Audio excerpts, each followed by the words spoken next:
India Sri Lanka రెండో one day batting వచ్చిన శ్రీలంక 240 కొట్టింది 9 వికెట్లకి.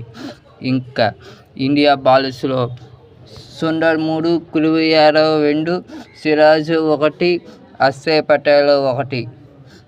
ఇండియా బ్యాటింగ్ వచ్చిన రోహిత్ శర్మ దుమ్ము లేపాడు. 44 బంతుల్లో 64 రన్స్ కొట్టి బాగా రాణించాడు. ఒక ప్లస్లో ఇండియా గెలిచేస్తే అనుకున్న టైంలో వరుసగా రోహిత్ శర్మ అవుట్ అయిపోయాడు, గిల్ అవుట్ అయిపోయాడు, కోహ్లీ గారు వచ్చినట్టు అవుట్ అయిపోయాడు. కోహ్లీ, శ్రేయస్ అయ్యర్, శివన్ దుబే, కేఎల్ రాహుల్ ఎవరు రాణించలేదు. చివరి అక్షర్ పటేల్ మాత్రం 44 రన్స్ కొట్టి రాణించాడు.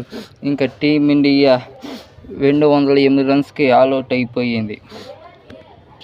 ఇండియా బ్యాట్స్మెన్ మొత్తం చేతులు ఎత్తేసాడు.